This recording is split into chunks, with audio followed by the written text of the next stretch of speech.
what we're told so often is that to build our business, we have to be good at sales. Okay, fair enough. We have to be good at marketing. Okay, fair enough. We have to have, business structures and strategies and skills. Fair enough. And I'm not suggesting those things aren't important enough, but I can promise you that none of those things are the driver of your behavior and subsequent results.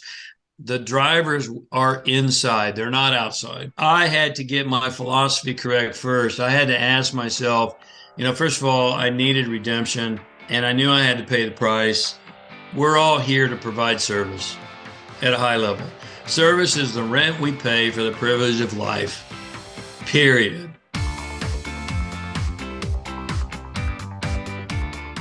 Welcome to another exciting episode of the podcast, The Thought Leader Revolution. I'm your host, Nikki Baluk, and boy, do we have an exciting guest lined up for you today. Today's guest is such a great guest that he's a repeat guest. He's been on here before. He was one of the stars of the incredible movie, The Secret. He went through a time of trial and adversity, and he rose from that and transcended it and created a brilliant, brilliant story and life of redemption. I brought him back today because, let's face it, folks, we're living in tough and trying times. And I thought, who better to help us understand and navigate through these times than the one, the only, the legendary James Arthur Ray. Welcome to the show, James. You're too kind. It's great to be here. Thanks, Nikki. Good to have you back, my friend. So listen, longtime listeners to the show will know who you are. I think it maybe be great for you to just give us a quick rundown on your history, and then let's just dive into today's topic, shall we? Okay. I'll do my best to compress it. Came through AT&T School of Business. I was in sales at AT&T. I was a national sales trainer. Went to AT&T School of Business, was a C-suite consultant there working with leaders on team performance, leadership skills, communication skills, all those types of things and culture change is a big part of what we still do, culture change initiatives. And left AT&T in 92 and started my own business and was primarily doing business consulting totally doing business consulting for the first several years, and went through all the ups and downs of entrepreneurship that we all go through, and lots of times on vision sandwiches and faith cookies. I know you've been there, and just really tough times. And then in 2006, so fast forward, after scraping for years, 2006, The Secret came out. I was in a mastermind group, and I was invited to participate in that. And what a lot of people don't understand, Nikki, is that we got paid $0 for that. The thing ended up making, I don't know how many multiple millions, but that was a labor of love for all of us who contributed. And it skyrocketed my career in a huge way. As you know, I was on Oprah and Larry King and the Today Show nonstop, and doing really, really well at the top of my game, and living a life that I could not even imagine when I started. And, went from bootstrapping, never took loans or got investments, bootstrapping all the way through, and built a $10 million business. We were inducted in the Inc. 500 in 2009. My team and I were, and my net worth was very healthy. It was north of 20 million, and the business was making 10 million a year. And then we were in 2009 in a horrible accident.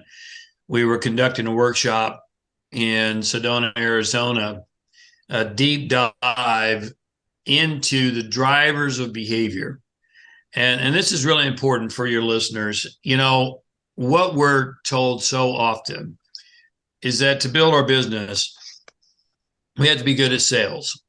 Okay, fair enough. We have to be good at marketing. Okay, fair enough. We have to have, business structures and strategies and skills. Fair enough. And I'm not suggesting those things aren't important enough, but I can promise you that none of those things are the driver of your behavior and subsequent results.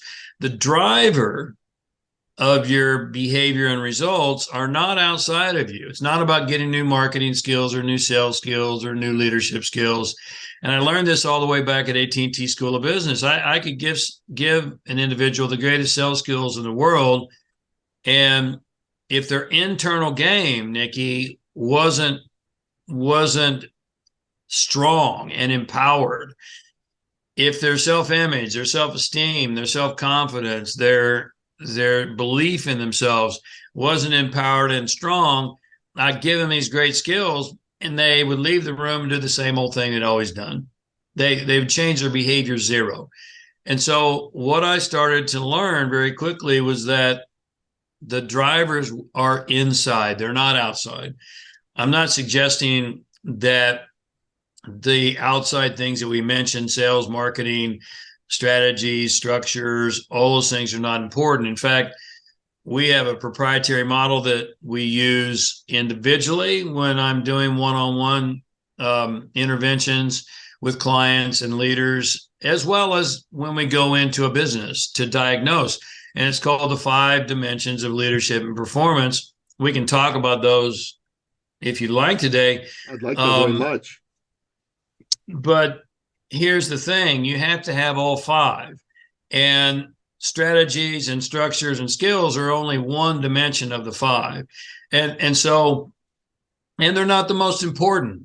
Again, please, as a listener, understand, I'm not saying they're not important. They are. But anyway, I'm ahead of the game. So let me come back. We had this event in Sedona in 2009, this retreat, and something went horribly wrong. We had a sizzle event, if you will, and I'm not downplaying it, but it was one of those experiential learning events at the end of a 5-day retreat where people were doing this deep dive into their interiors, their beliefs, their values, their unresolved emotional issues. And we had a graduation exercise called a sweat lodge, which we had done for 5 years prior. And like any experiential exercise, it normally was a big hit. People didn't think they could do it.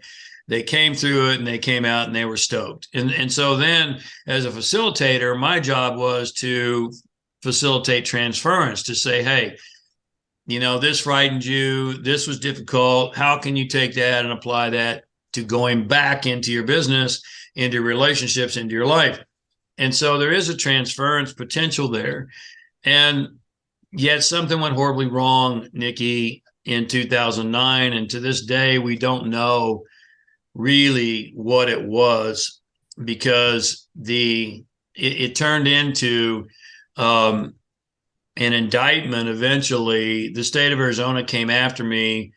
3 people lost their lives that day. And it broke my heart. It literally broke my heart, because I'd gotten to know them intimately, just the nature of the program. There's only 50 people there, so it was small and intimate, and they were talking about these childhood traumas and these unresolved issues and things that had happened to them. And I was doing my best to help them work through. And so I got to know them, frankly, maybe better than some of their nearest and dearest friends and loved ones, just because of the nature of the program. And so it broke my heart. If you've ever lost anyone that you love and care about, I'm sure you know how that feels. Absolutely. It felt horrible. And then on top of that, though, the state of Arizona decided to charge me with manslaughter, which is intentional harm. And that to me, to this day, is ludicrous, because there's not one business owner here today who he or she would intentionally harm his clients and think that they're going to succeed in their business. And so anyway, the media grabbed it and ran with it.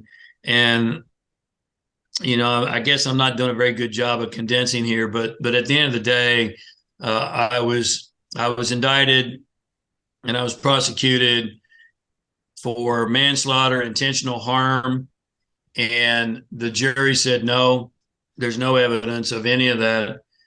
But what there is evidence of is negligence, and I own that, Nikki. I mean, negligence basically says some things could have been done better, some things were missed. Yes, I wish they hadn't have been. Some things were overlooked. God knows I'll carry it for the rest of my days. And I ended up the state wanted 30 years.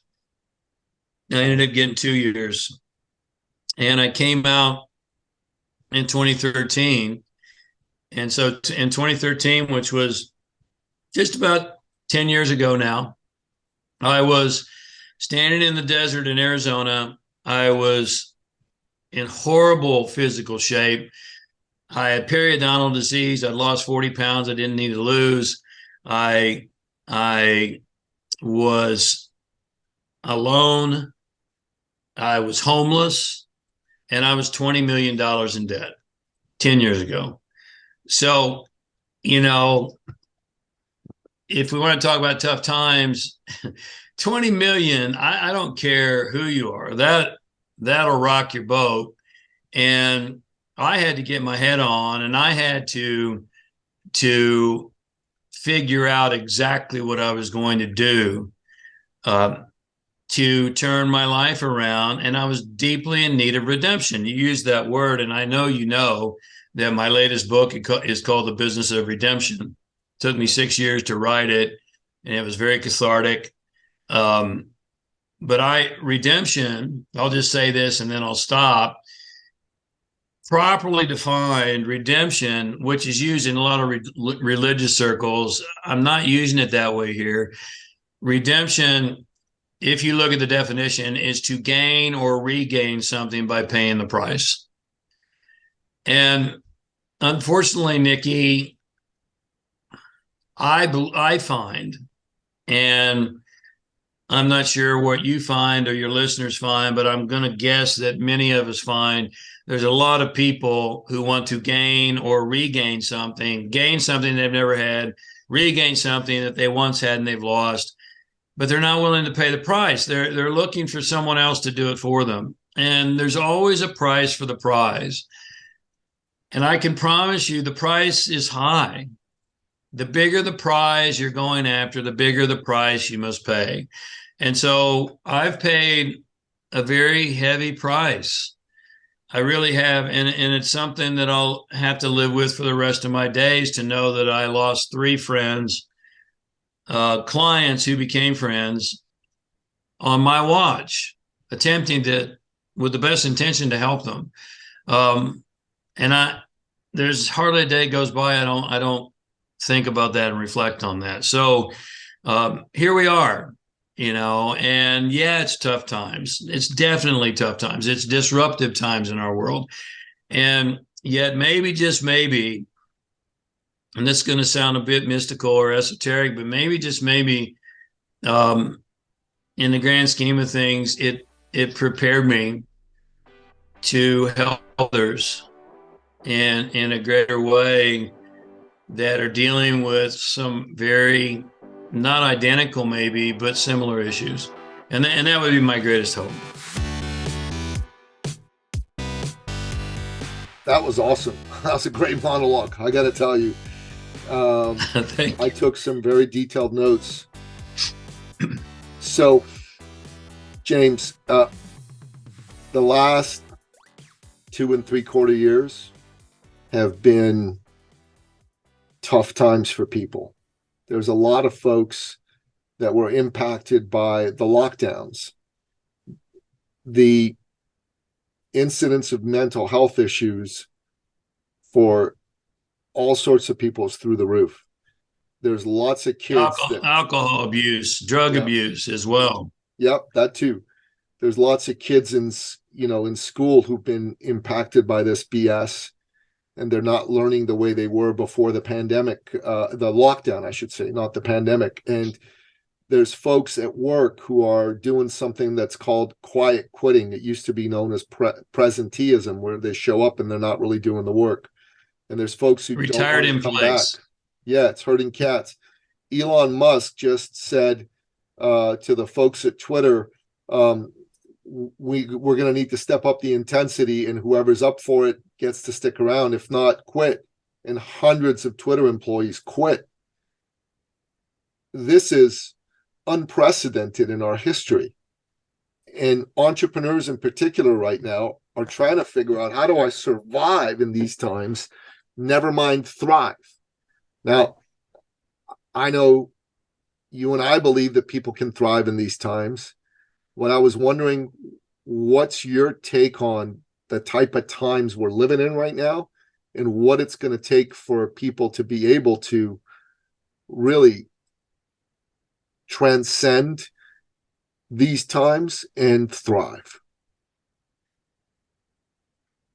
Well, there's two questions there at least, and let me address the first one. What's my take on the times we're living in? They're almost biblical, and I mean they really are. If you and I was raised, my father was a Protestant minister, and I don't associate with any particular religious system. I respect all of them. I've studied all of them, as well as business and psychology and philosophy, and have attempted my best to synthesize those and bring those together into my own life first, and into the work that I do.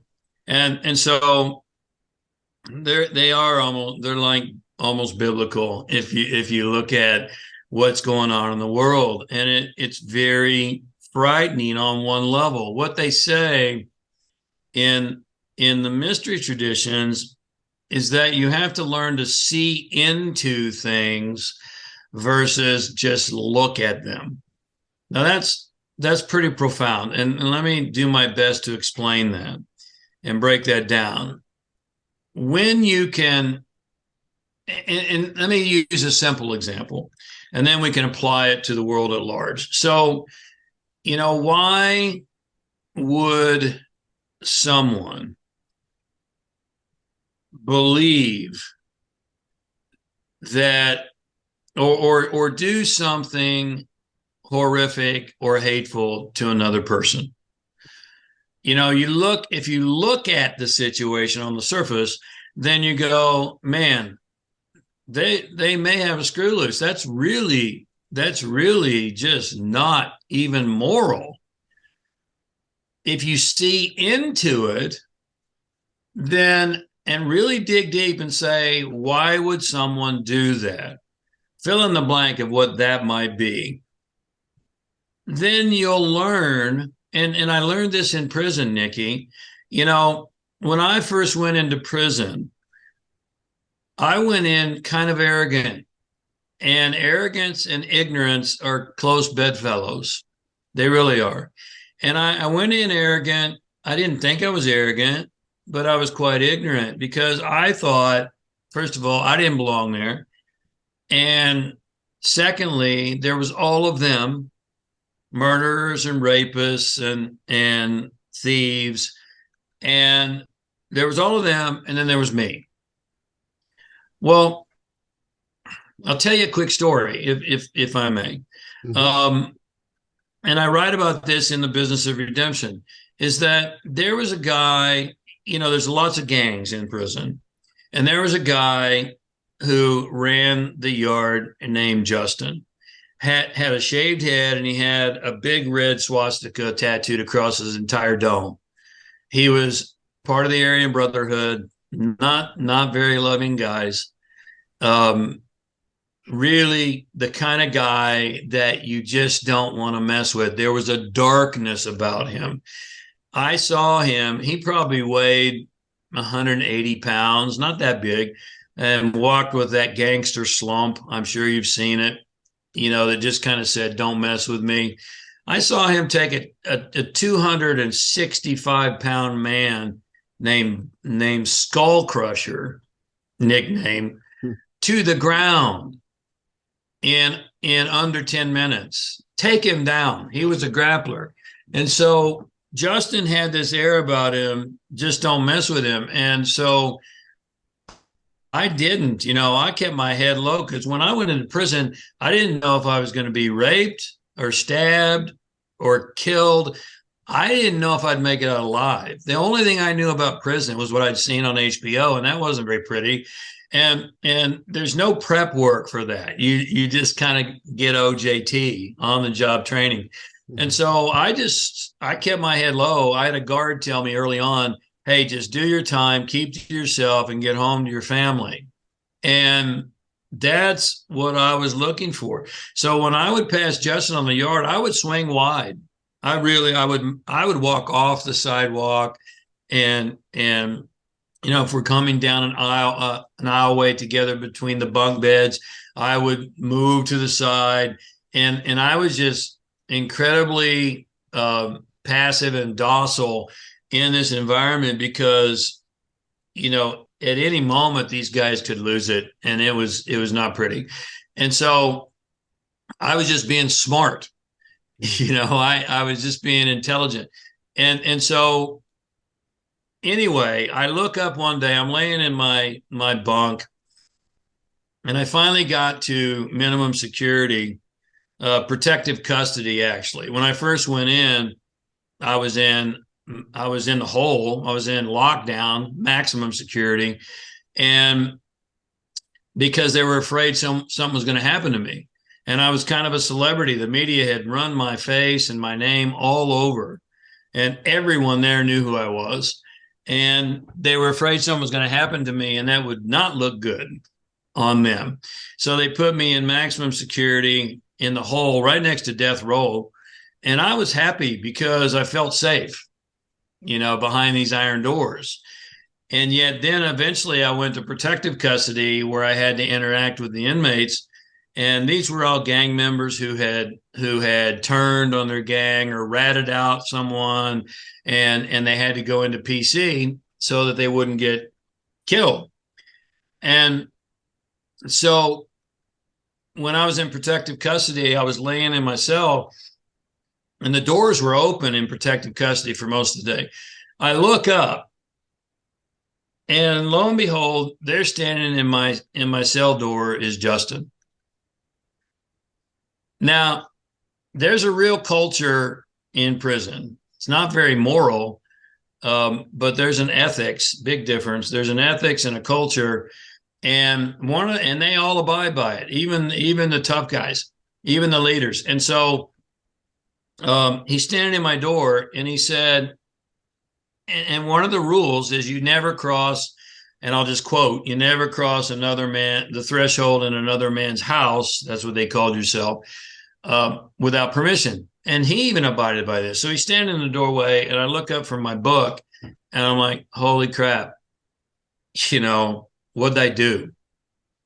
What's going on? This is not a guy you want to see standing in your doorway. And I said, hey, Justin, what's going on? And he said, can I come in? Well, everything inside me screams no, and yet you don't say no. How do you say no? I said, sure, come on in. So he comes in, and he sits down right next to my bunk on this concrete stool. There's a desk that's concreted into the wall. And he sits down on the stool, and I'm on the bottom bunk, and I sit up and swing my legs around. And so now I'm sitting literally face to face with a killer. I mean, there's all kinds of stories. He's legendary of how he stabbed guards and all these kinds of things. And I'm sitting face to face with a killer. And I said, what's going on?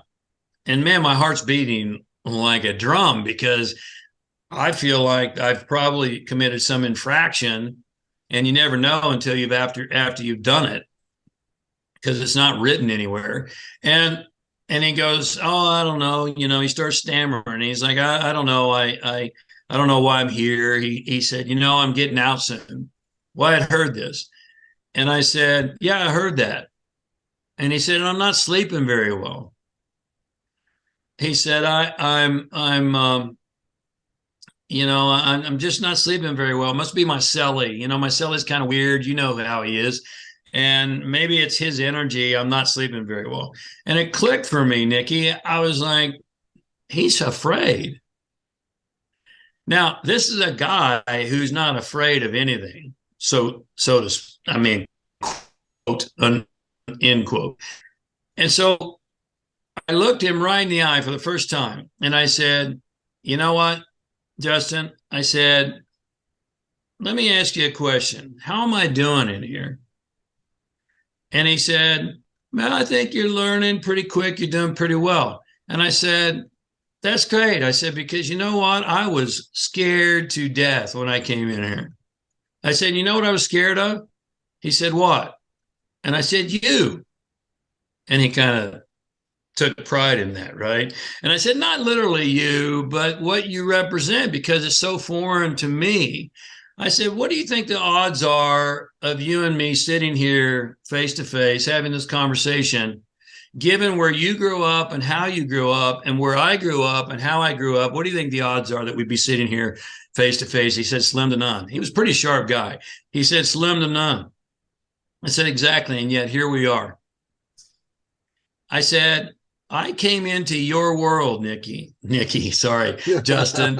I came into your world. I just glanced at your name there on the screen. I came into your world and I was scared. I said, but now you tell me I'm doing pretty good. I'm learning the ropes. I said, I'm starting to adapt. Keyword, I'm starting to adapt. We can come back to that. And he goes, yeah, you are. And I said, you know what's going on with you, Justin? And again, my heart's still pounding a little bit. It's starting to calm down a little bit because we're having a conversation.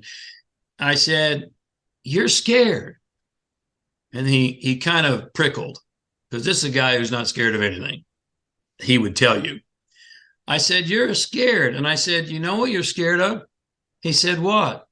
And I said, me. And I said, no, not literally me. I said, but you're afraid of what I represent. I said, because in a short time, you're going into my world. I said, now in here, you're a big deal and you get everything you want, and you've got people, you snap your fingers and they jump. And now you're going into a whole new world. And I hope your listeners are following, because this is applicable. You're going into a whole new world and you're going to have to adapt. I said, I know that you could just crush me physically in a nanosecond. I said, I know that. I said, and so could a gorilla.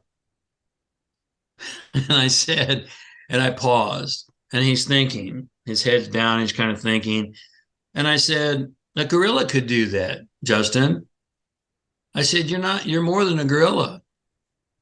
You're more than that. I said, but unless and until you start to move away from that behavior and adapt and develop and learn new things, you're going to be one of those statistics that's right back in here in 3 months or less. And he sat there for a moment, and I said, Justin, you're smart. I can tell you're a smart guy. I said, I believe in you. I think you got this.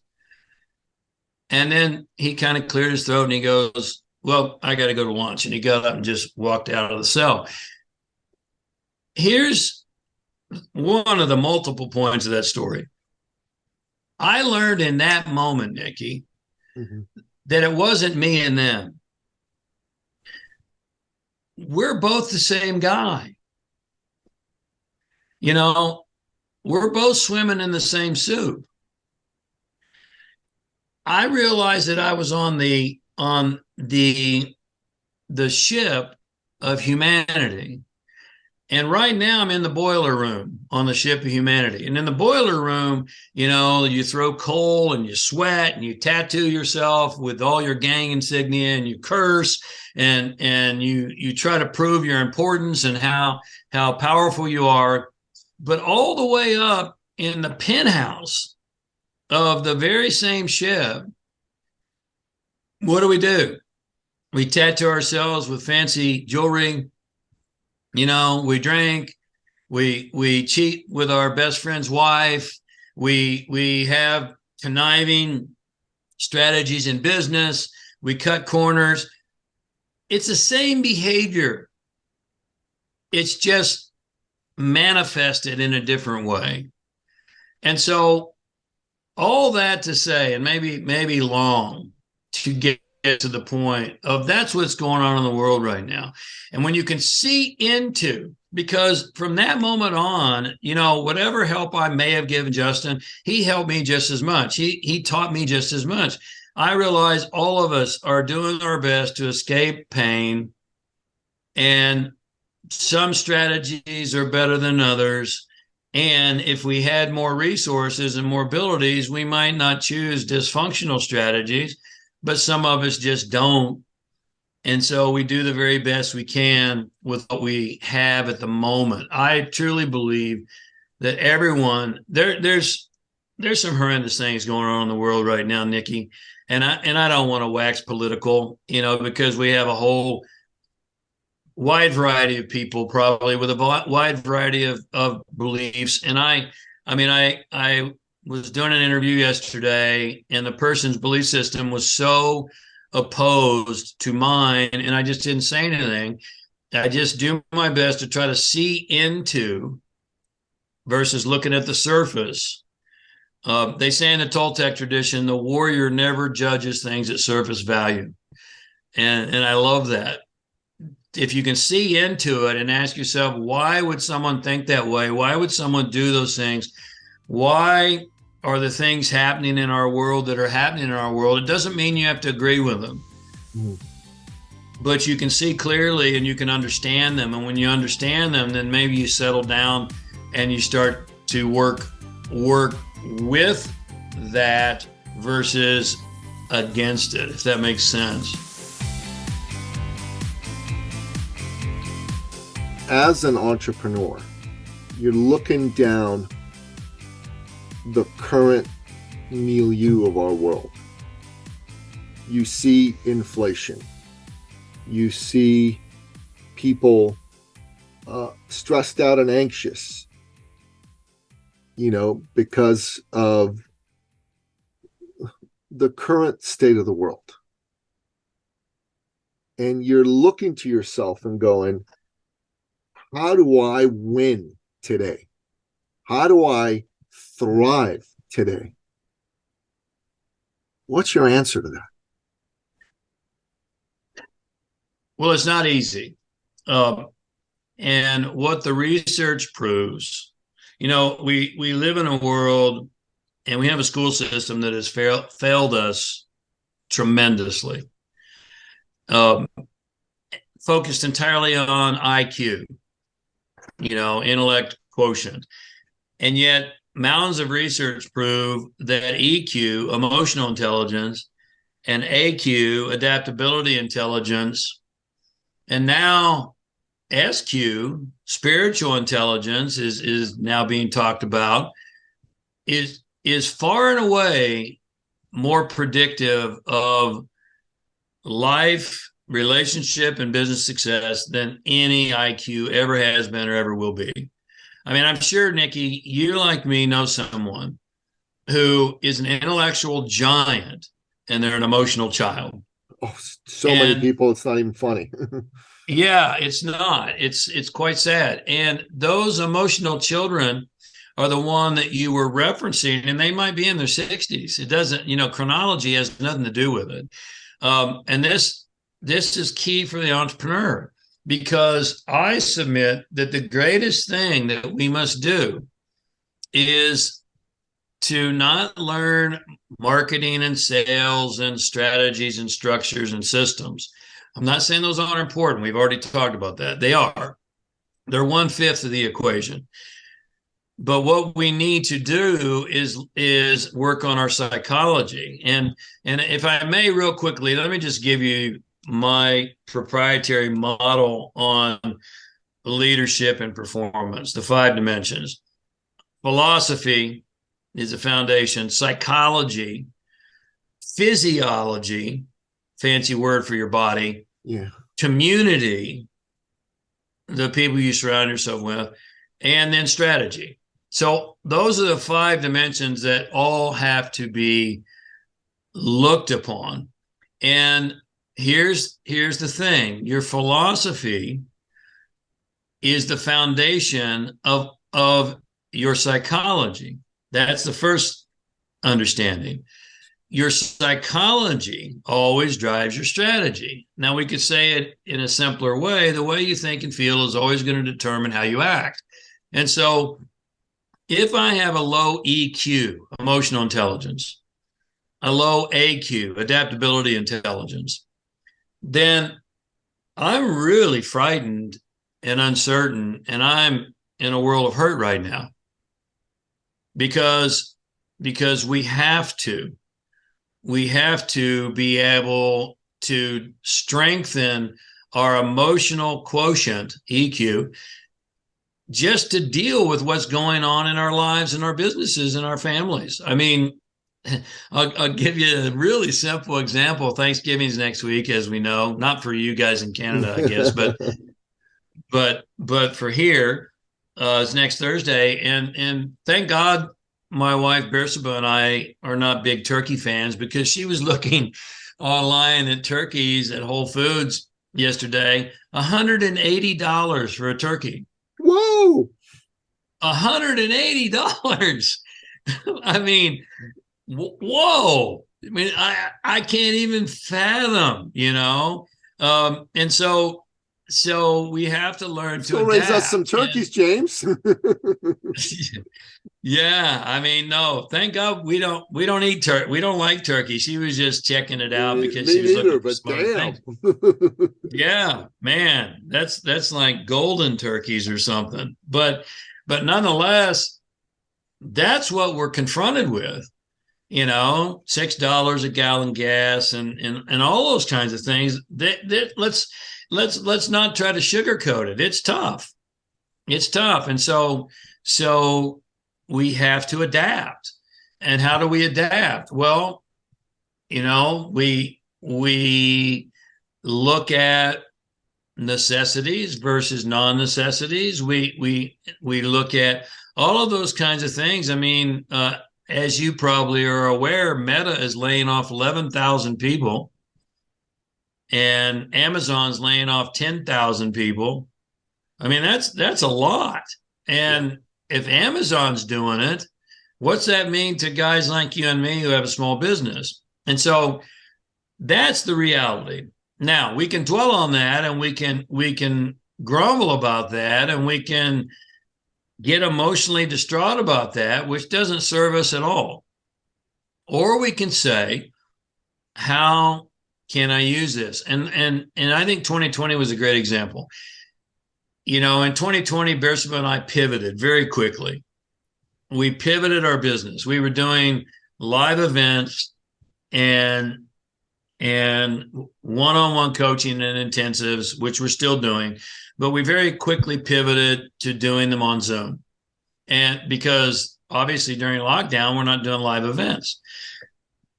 What we also did is we cut way back on our television watching. And that seems like a simple thing, but let me tell you something. There's a lot of research and a lot of proof that the things you watch and the things you allow into your mind are going to determine how you think and feel. And we've got enough going on. I mean, you spend half an hour on social media, not all platforms, but some in particular, and you'll be sliding down the drain just reading all the things that are being posted. So maybe it's better not to do that. Maybe it's better to be informed and not be inundated. Maybe it's better to adapt our behavior and instead of watching television and saying, oh my God, my business is so slow, saying, oh my God, my business is slow, let me invest in myself and work on my emotional intelligence and my adaptability, because here's here's the bottom line, Nikki, your results are a reflection of you. And if you want your results to grow, you have to grow. And again, long answer to your question, which it seems like I'm giving a lot of long answers today, but the answers aren't simple. They're not simple. When you look at the 5 dimensions, then what we're talking about right now is the psychological dimension, because your psychology always drives your strategy. And until you get the psychology right, it's kind of going back to what I said about doing sales training at AT&T. Until they got their interior game correct, their psychology right, you can get the best skills in the world and you're not going to apply them because you're going to self-doubt. You're going to say, well, it's easy for Nikki, but I'm not Nikki. I can't do that. That's not going to work for me, so on and so on. Your answers are long, but they're very perceptive and they're worth listening to. So I really appreciate that you're taking the time to go into this much detail. So, thank you. If you don't mind, I'd like to delve into these 5 dimensions in a deeper way. So when you say philosophy, how do you define philosophy? Yeah, it's a good question. Very simply, 3 categories: your purpose, your vision, and your values is your fundamental philosophy. And your philosophy is going to be the foundation of everything, your life philosophy. And that's when I go back to standing in the desert, $20 million in debt, 54 years of age, and homeless. Man, that's a hard pill to swallow. Yeah. I had to get my philosophy correct first. I had to ask myself, first of all, I needed redemption and I knew I had to pay the price. And I had to ask myself, okay, what am I going to do with James Arthur Ray 3.0? Because I believed I'd had a 1.0 and a 2.0, and what am I going to do with the rest of my days? And that's my purpose. Now, I had gone, as I told you, north of $20 million net worth the first go round. And I'll tell you straight up, I'm not even close to that on paper, not even close to that on paper now. Now, does that mean I'm not worth that? No, because worth is internal. It's not external. It's not measured by what's in the bank. It's by what's inside and what we're made of and capable of.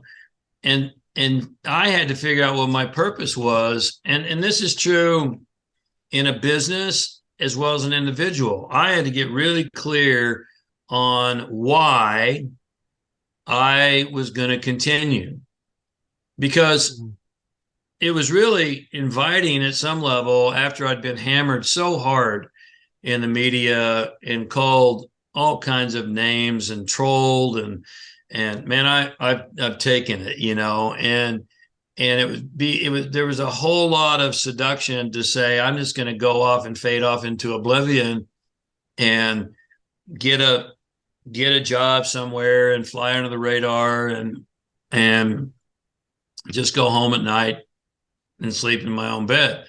Of course, I didn't have a bed at the time, but nonetheless, is that why I'm here? And the answer was no. And I'll tell you, I had an agent for years prior to who was doing his best to get me TV shows and appearances and all this.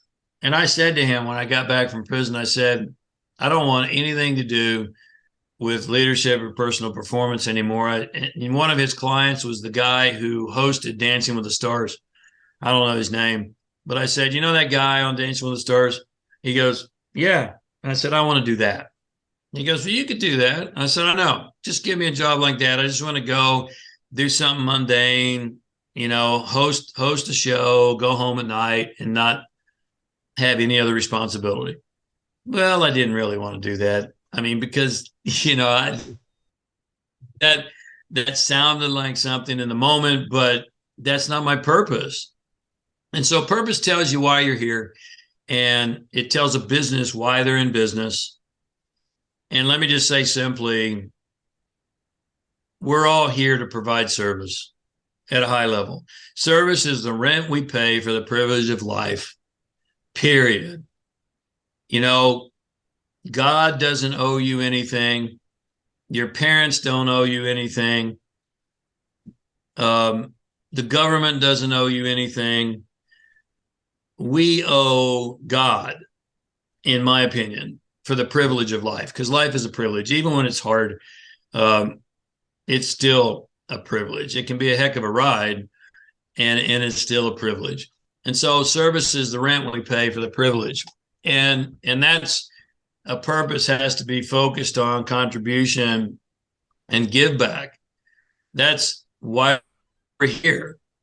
You know, you do a podcast not to monetize it. You may want to monetize it somehow, some way. And that's cool too.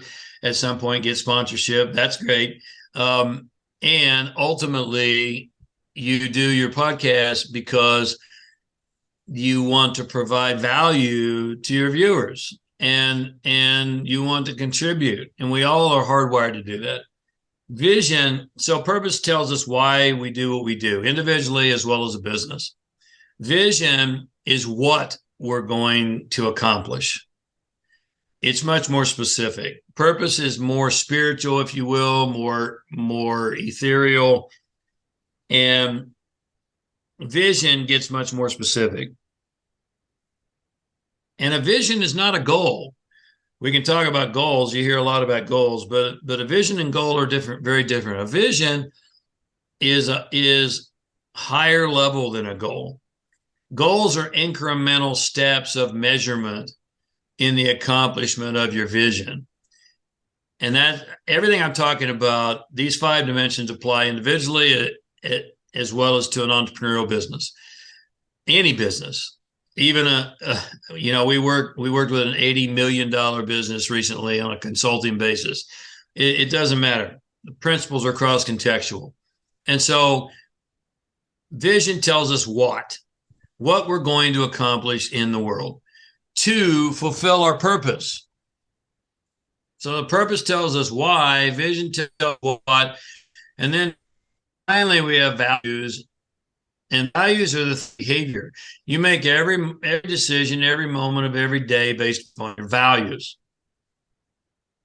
And so, you don't go to the grocery store and buy groceries because you value going to the grocery store.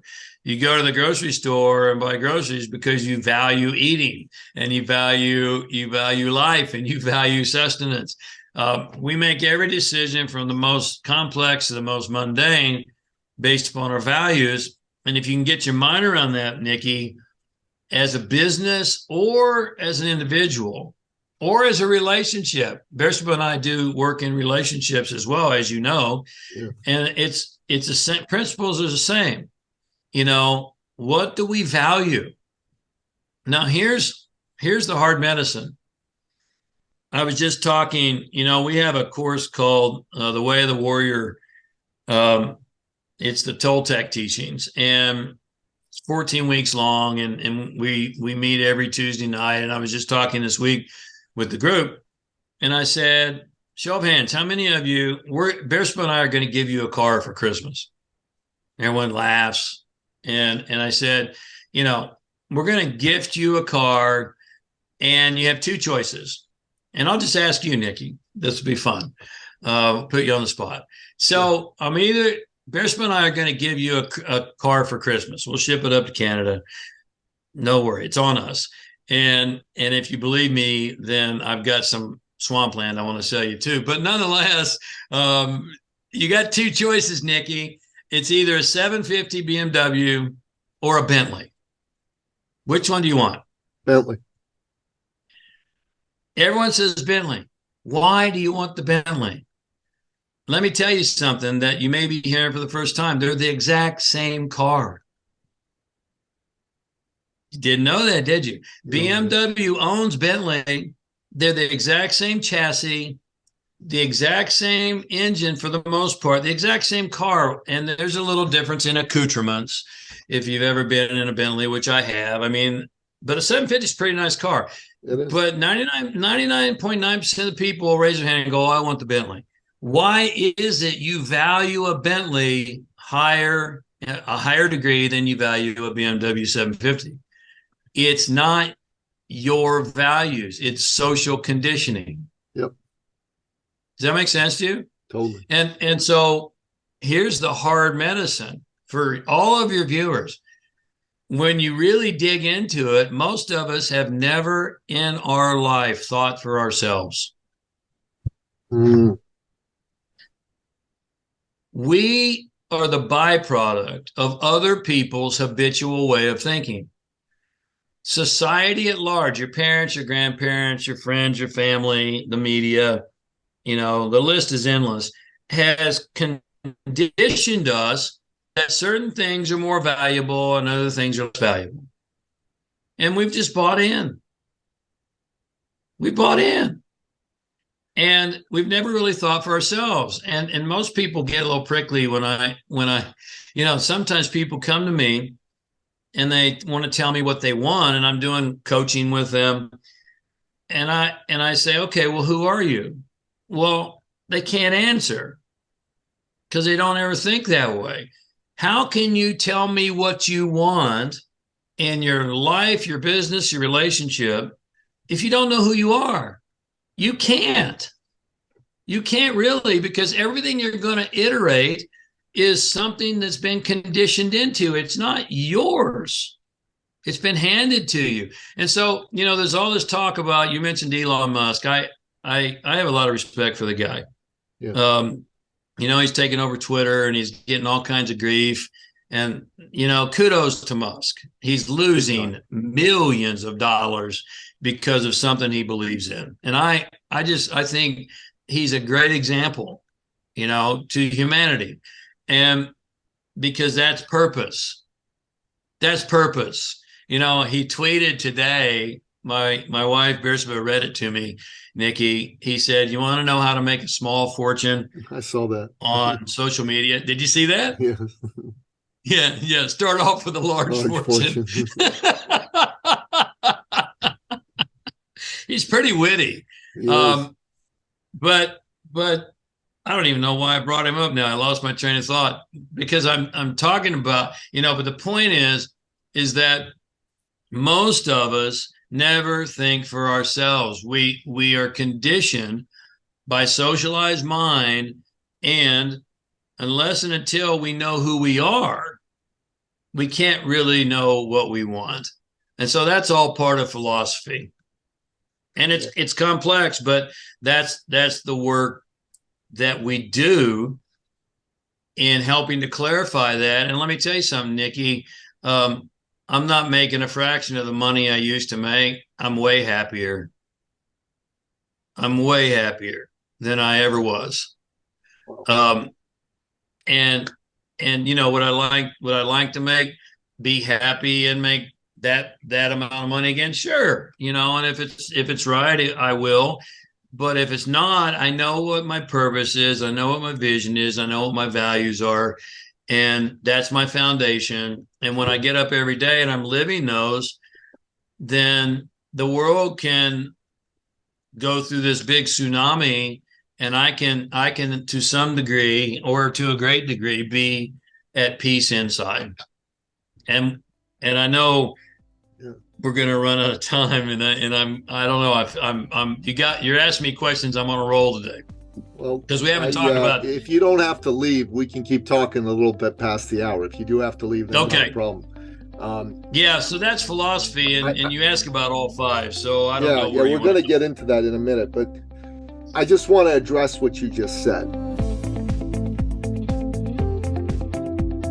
Look, for whatever it's worth, it's my belief that who you are today is more valuable in the marketplace than who you were back in the day.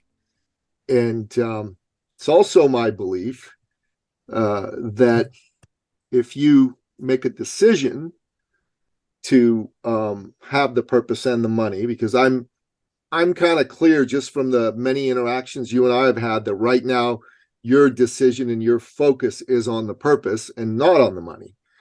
But if you made a decision to say, okay, I'm going to include the money, I'm giving you 18 to 24 months before you're back where you were and then some, for whatever it's worth. But that has got to be something that James A. Ray's got to go within and say, yeah, I want this. Well, you're there, what? I think I think you're a man right now who's very focused on making sure that you live on purpose, and I think you've accomplished that for whatever it's worth. But I'm not you, I'm me, but I'm good at seeing into people just as you are. Well, I appreciate that, and you say for what it's worth a lot, and you're right on, you're spot on, because the next block on the model of the 5 is psychology. My wife is an incredible intuitive, and she does intuitive integration work and healing, and this is a gift literally that she has. And when I want to work on my psychology, she's my go-to. There's nobody that is as good and certainly not better than her, in my opinion. And I've been around a lot, and I'm really good at those things. So you're James Ray, brother. You're the shit diggity. Well, excuse my French. but thank you, sir. I appreciate that, and it means a lot to me for what it's worth. It means a lot to me, and you're spot on. And here's my point: is that just last week, maybe week prior, I had a limiting belief that I needed to deal with.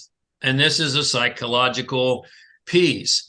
And it came to my awareness that I had this belief that because I tended to be a little hard and a little harsh and not as compassionate and kind of a person back in the day, that, and this was all unconscious, Nikki, is that if I made all that money again, I would get swept up into it again and I would lose my heart.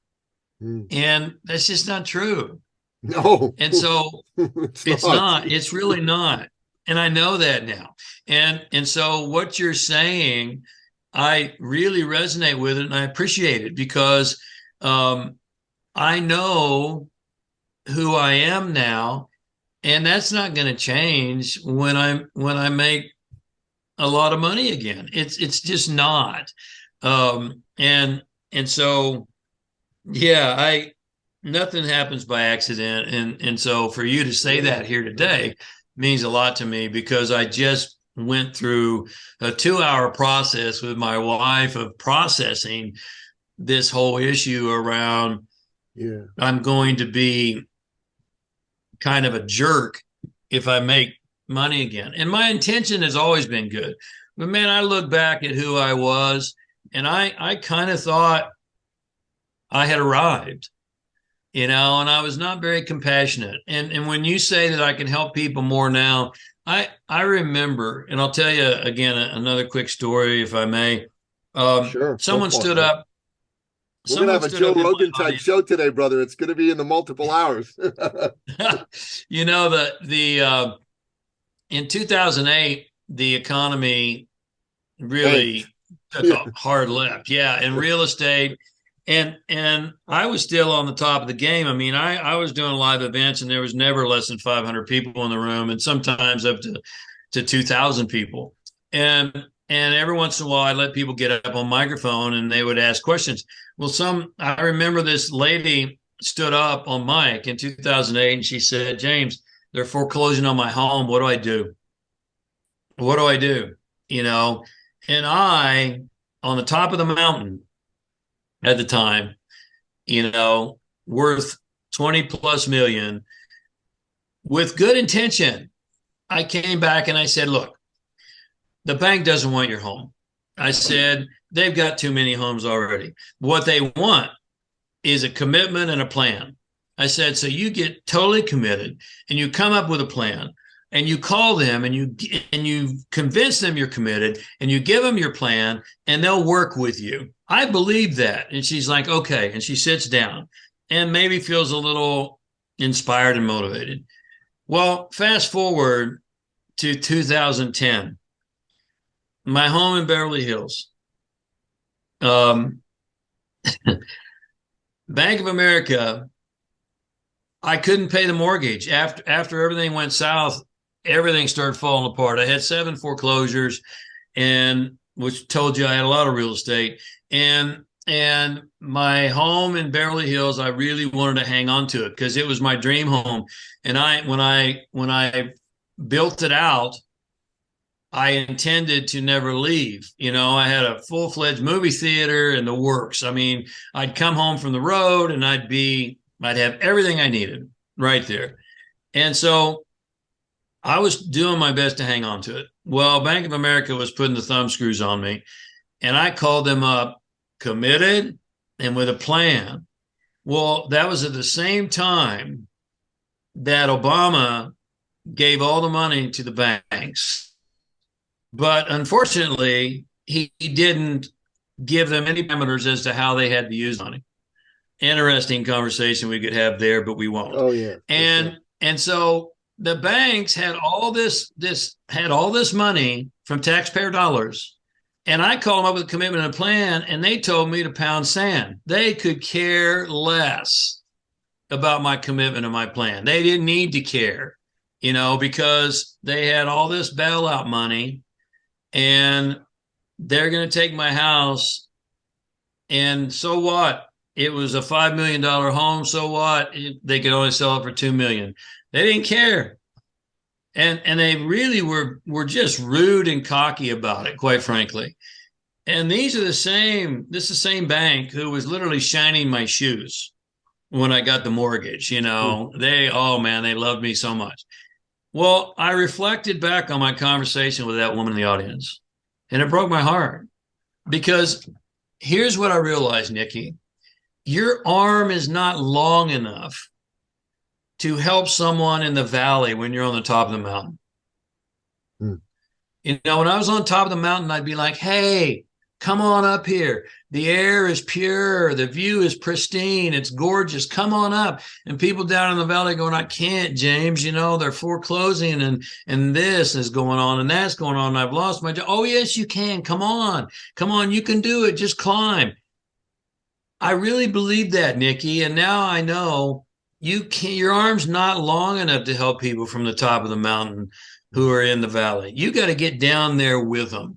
And just pure physics, Nikki, you can lift so much more from underneath if you follow the metaphor. When you get under someone with them, hand in hand, side by side, you can boost them much more than you can pull up from above them. You got gravity working against you when you're trying to pull them up. And so I had this, to sum this up, I had this unconscious fear that I was going to go back to this arrogance and ignorance if I made a whole lot of money again. I wasn't even aware of it, but man, it was driving behavior. And that's happening for all of us. The greatest opportunity that you have as an entrepreneur, as a viewer today, that you have as a husband or a wife today, that you have as a human being, is to make the unconscious conscious. Because when you make the unconscious conscious, psychology tells us 95% of what we do every single day is driven unconsciously. 95%. So we live in a 5% existence. Yeah. And we think we're driving the bus. We're not driving the bus. When you make the unconscious conscious, like I did with my wife 2 weeks ago, now it's up in the open and you learn how to heal it, to integrate it, and set yourself free. And that doesn't sound like a typical entrepreneurial skill, but I promise you it is. And more importantly, it's a human skill that's going to give us more adaptability and more emotional intelligence and all the things that we need to sail through this tsunami that we're in the midst of. And that's what's worked for me. Let's talk physiology. Yeah. How much time you got? Because physiology, um, there's a whole field of study, Nikki, and you've got a background in physiology. I know I believe you were a trainer for a while, I right? was. Robin was a client of mine back in the day. Yeah, I knew that. Or he told me that. And so physiology, it cannot be underestimated. What's really not understood and known by many is I've been really blessed to study the mysteries and to be exposed to mystery teachings of hermetics and alchemy and all those types of things. And I'm sharing those here today under the guise of Western conversation, so that they're a little more palatable. But what a lot of people don't understand in hermetic sciences is that these mystery teachings are very focused on diet and exercise and I mean it just goes on and on. I've become a fan. I say a fan. I'm fond of this guy, Doc Amen, on Instagram. And I'm not a consumer of social media, but this guy, Doc Amen, is a psychologist, and he's also a neurophysicist, I believe. And he talks a lot about the brain, and physiology is part of the brain, obviously. And he talks a lot about how diet affects our brain. Marijuana, if I may, this is going to be a little unsettling for some people, and I don't have a dog in the fight, but marijuana was made legal, I believe, for the same reason that liquor stores were left open as an essential business during lockdown. If the powers that be can keep us stupefied, then we're a lot more amenable to just kind of follow along. That's right. And I, both, isn't it interesting in California, and now I'm starting to jump over the line a little bit, but in California during the lockdown, they had electrical fires in California, and they turned off the electricity in many areas and shut down homes because the wires were over the marijuana fields and they didn't want to burn up the marijuana fields. Okay, so wait a minute. Air conditioner or pot? Which is most important? Lights or pot? And so here's the thing about marijuana. It's been legalized. Is it legal in Canada? It is. Yeah, it's been legalized, and I believe there's a reason for that. And we don't need to go into that, but I personally believe, and I could be wrong, and if a viewer disagrees, then I respect that too. But the fact is, if you look at Doc Amen's work, marijuana and alcohol both shut down and atrophy the executive center of the brain. Yep. Which is not good. They give us a false dopamine spike.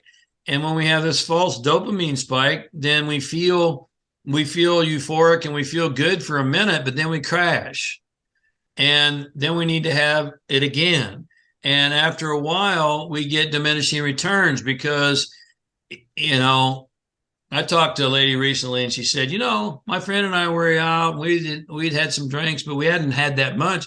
We'd only had 6 martinis. I'm like, 6 martinis? Holy crap. If I had 6 martinis, I'd be on the floor, but for her, you build up this resistance and you have to have more and more and more and more and more to get the same dopamine spike. And it's a false spike. You're better off to go to the gym and you get a dopamine spike at the gym, but it's healthy. There's no deleterious effects of that. And you get norepinephrine and many other things, which are proven, Nikki, and you probably know this, to uplift your spirits, to make you more creative, to make you more innovative. I get up at 3 a.m. every morning. And Damn. Yeah. I laugh at the 5 a.m. club. I get up at 3 a.m. It's so good. I laugh at the 5 a.m. club. Pussies. Yeah, I think those guys are lazy. But I get up at 3 a.m. every morning. And the reason I do is because, and part of it is psychological, part of it is philosophical, part of it is physiological. But I have practices. That's my time. My wife gets up at 5, and so I have 2 hours in the morning to study, to do a mindfulness practice, which is really healthy. It's proven at Harvard and elsewhere to calm the mind and to up your mood and all of those kind of things. And then I do yoga every single morning because that's physiological. Because here's what I know: an inflexible body is a reflection of an inflexible mind. I mean, the mind and the body are so interconnected. There's a whole field of medicine called psychoneuroimmunology. You maybe heard of this. I mean, psychoneuroimmunology, or PNI for short. Now they're finding that most diseases are psychosomatic, not all of them, but you can't treat the body without treating the mind. You can't treat the mind without treating the body. They're so interconnected. Your diet, I don't know if you've read, talk about physiological, the sperm count in men is in the tank. Oh yeah, there's been a couple articles that I read about it this week. It's tanking. Yeah, and a lot of that is dietary. I suggest it's dietary. It's MSG that's put into my wife. God bless her. She went through and did research on MSG, and I'm gonna ballpark here, but there's some 30 to 50 ways they hide MSG in products, and they call it something else. But that's horrible for your brain, and all these things that are creating estrogens. I deal with a guy who works with hormones, and he's talking about how the estrogen levels of men are off the chart. And Nikki, you and I talked in your other podcast about what's it mean to be a man, and God knows it's getting to be questionable. So I know that's a whole nother podcast and another topic, but this is all physiological. And let me promise you, as an entrepreneur, if you're going to get through this storm, and let me be perfectly straight up, I hope I'm wrong, it's going to go on for at least another couple of years. We have not seen the worst of it yet. Oh, I hope to God, easily correct. I hope and pray to God that I'm wrong. And it's going to get worse before it gets better. It will get better. Keep the faith, because here's a fundamental principle in the universe. Every significant breakthrough is always preceded by a breakdown. And we're going through the breakdown right now. The old system is dying. And you mentioned inflation. Well, I'm sure Nikki, what inflation is. It's not really inflation. It's deflation of the dollar. It's the central bank system and their promissory notes and the Federal Reserve that is deflating the value of the dollar, which is making things look like inflation is occurring. And so the old system is breaking down, and it has to. It has to. There has to be a breakdown before there's a breakthrough. And that's what I learned when I went to prison and when I lost everything tangible in my life, is that my breakthrough, if that had not happened, my wife has told me more times than I can count. She said, if I'd have met you back then, we wouldn't be married, because she wasn't real attracted to who I was back then. And I'm not attracted to who I was back then either. It wasn't that I was a horrible person, but I'm so much more compassionate and awake and loving and kind now, and I wouldn't trade that for anything. But there had to be a breakdown before that breakthrough would occur, and that's what we're going through. And from a physiological standpoint, if you're tight and you've got horrible nutrition and you're drinking or you're smoking pot, I get it. I'm not being judgmental, because sometimes you feel like you just got to escape because the pressure seems too great. And to a degree, you can find other ways to escape. Go to the gym, go on a long walk, meditate, do some yoga, whatever it takes to offset the pressure, then you're much better off, and there's no deleterious effects on the body with those things. Yeah, it's good stuff. I'm loving this. So community, talk about community. Yeah. Community are the people you surround yourself with. And Ken Sawyer, I believe from Stanford, did a lot of research on community. Also, Christakis and Fowler from Harvard, and they all came up with the same conclusion, that you never rise above your core community. And your community has an influence on your income, your influence, and your impact in the world. Period. And you're not going to rise above your core community. So in a business, when Bishop and I go in and deal with a business, that's called culture. That's the collective community of a business. As an individual, that's our core community. And it has to include your family too. I mean, the fact is, some people realized during lockdown that they were married to someone that they couldn't leave now, for how many years. They got up and both went their separate ways to work. And now we're stuck in this house 24/7. And I realize I don't even like this person, it's driving me nuts. And so that has to include family as well as friends and business associates and all of those things. But your core community is either going to make you or break you. And so that's a really important thing to look at. If you're hanging out with people, and it affects everything. If you're hanging out with people and you're wanting to eat a nice big green leafy salad because it helps bring energy into your life, and it's the next best thing to not only bring energy into your life, but it's next best thing to sunlight.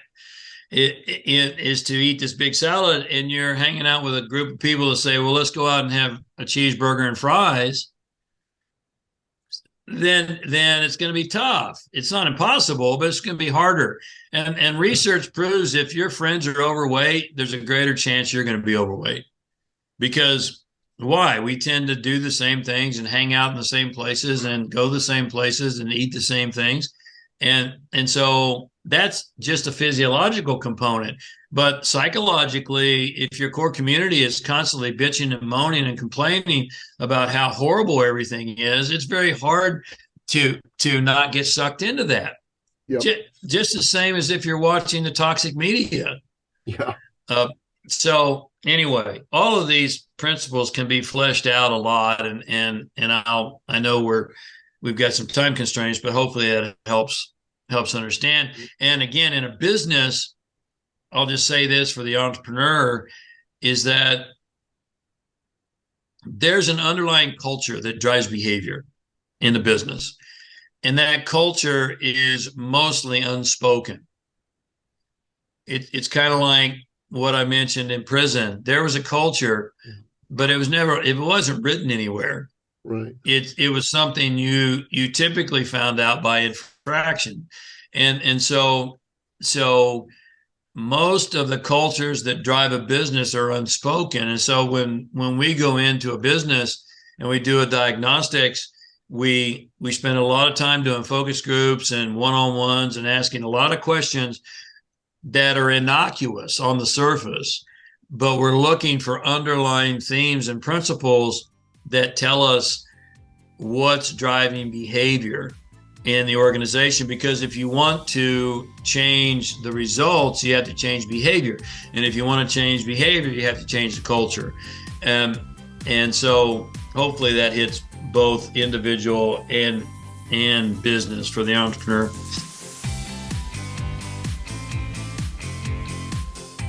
I had a fella I interviewed. He was a client of mine. His name's Emil Studham, and he's one of the principals of a company called Performance by Design, and they really look at driving performance and creating winning cultures. And the fellow who created the methodology that it's based on was like a superstar in Australian rules football, and he went, once he retired from playing, and he became the team manager for the Sydney Swans that had not won the equivalent of their Super Bowl for over 70 years, like 75 years. And he brought this methodology in, and within 3 years, the Swans won the equivalent of the Super Bowl and won it again. And then people going, wait, what happened? How did he do this? And he started to teach it to other teams, and a bunch of them won, and now they brought it into the corporate world. So this is a topic that I've been spending a bit of time learning from top thought leaders on. So I'm excited to hear your thoughts on it. And then last but not least, let's look at strategy. Yeah, strategies are the things, I mean, that we're most familiar with typically. It's our strategic plan, it's our marketing, it's our sales skills, it's and that's in a business. If you look at a relationship, it's our sexual behavior. And if you think that's not important in a relationship, you need to think again. It is. It's very important. and it really is. And because it's an intimate kind of thing that is part of really bonding a couple in a sacred union. And unfortunately, it's been bastardized in a lot of different ways in our current culture, and is very misunderstood. But properly understood, it's a sacred type of thing, and it's very important. Also, in a relationship, how are you going? What are you going to use your money? One of the, money and sex are two of the biggest hiccups in relationships in our experience, and in the relationship work that we do. And how are we going to use the money? If I'm an individual, how am I going to use my money? Because I need to make sure that I have a good relationship with that psychologically. And then I also have to use it wisely. I use this example, and it's such a crazy example, but I don't know if this is popular anymore, but years ago, this whole new fad came out about making it rain, and and taking the dollars and flipping them out into the air, and a lot of hip hoppers and so forth thought that was so cool. To me, that's like the most disrespectful approach to money that I can even imagine. Yeah. And I saw, a social media star who you would know if I named, and I'm not going to name him, but he's one of those, look at my plane, look at my watch, look at my this and that, and take, in front of his Bentley and throw up a whole fistful of money. And that, I guess that's supposed to look cool. I look at it and go, that's crazy. That's dumbass. That's very disrespectful. That's like telling God you don't want the money, so he'll take it away from you. Yeah. This is what I think of it. This is how much I respect it, So, money is there. Communication skills are there in strategies and skills. The structure of our relationship, the structure of a business, all of those things are in that final box. And I submit to you that my experience is that if I just look at entrepreneurial businesses, most businesses have maybe one or two of those five, but they're sorely missing in the others. Yeah.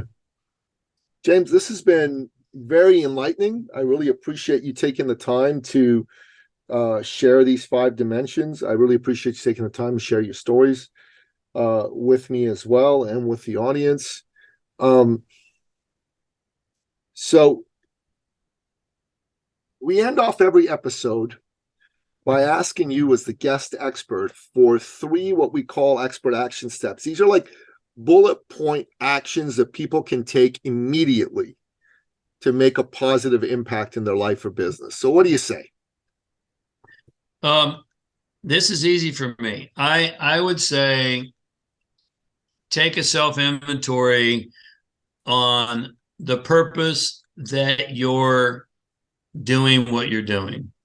What's your purpose for doing what you're doing? What's your vision? We're going back to philosophy for what you want to accomplish in the world. And then you've got to be able to lock on to that vision and hold on to it like a pit bull, irrespective of what's going on in the world. And then the third thing I would say is invest the time in making the unconscious conscious. Find a coach or find someone who can help you to bring those unresolved emotional issues to the surface that are 95% of why you're doing or not doing, and heal those and integrate those so you can literally set yourself free. And you'll be astounded at how quickly your life, your fulfillment, and your results start to turn around. Yeah, these are 3 excellent expert action steps. It's funny you mentioned the last one. Years ago, I did it was 20 years ago, actually, that I completed it. I did a program at Landmark worldwide. It was called Landmark Education then. And a program I did was called the Introduction Leaders Program, or the ILP. And when I did it, I had a course instructor, a classroom leader. Her name's Linda, who was spectacular, like incredible. I had a love-hate relationship with the program, but I had a love relationship with Linda. She was amazing. During there, I met my then wife. We got married. Marriage didn't last, unfortunately, but my friendship with Linda did. And she has been someone who has just loved me like a sister from another mister, and also somebody who is an incredible, very perceptive, thoughtful coach. She actually really listens and goes deep to dig in. And I've had lots of other coaches that I work with currently and have worked with over the years, and they're amazing in their own way. But Linda's really good at making that unconscious conscious, better than anybody I've ever seen. So I just finalized today, before getting on this interview with you, a time with Linda to come and work with me and with Teresa in the context of our business, but really uncovering what's in the way, because there's a few things that I know are in the way. So I'm so glad you said this. There's no accidents, as you said, and I'm going to take some action on this right away. And the first 2, I think those are important to reflect upon. So I'm going to do those 2. I really appreciate you coming on the show today. I appreciate you taking the time to share your wisdom. You've really poured into me and into my audience. Thank you very much. It's my pleasure. Keep doing great work, Nicky. Yeah, you're a good man. You're a good man, James. And so, listener, James Arthur Ray, a legend in this space, the real deal. Definitely go to his website. What's the website you want to send people to, James? It's just jamesray.com. jamesray.com. R-A-Y. Yeah. And there's all kinds of resources, courses, programs that are available. His book is called The Business of Redemption. Go on to Amazon and buy yourself a copy, read it, and buy 5 or 10 copies and give them away as gifts. I really believe that doing that would be great for you. So make sure that you do that, listener. Take into account what he said. I mean, I took 12 and a half pages of notes of this conversation. And I think, listener, you ought to do the same. And that wraps up another exciting episode of the podcast, The Thought Leader Revolution. To find out more about today's amazing guest, the one and only James Arthur Ray, go to the show notes at thethoughtleaderrevolution.com or wherever you happen to listen to this episode, be it iTunes, Stitcher, Spotify, Audible, Google Play, what have you. Make sure that you go and you take advantage of getting in touch with James, finding out about his programs, doing some of them, buying his books. And if you're stuck right now and you're feeling a little uncertain as to how to get to the next level, go to my website as well, ecircleacademy.com. And there's a bunch of resources there for your business. And if you want to jump on a call, there's a button to book what I call a success call. Click on that button, fill out your information, and let's get rocking. Until next time, goodbye. This episode has been brought to you by ecircleacademy.com, the proven system to add 6 to 7 figures a year to your thought leader practice.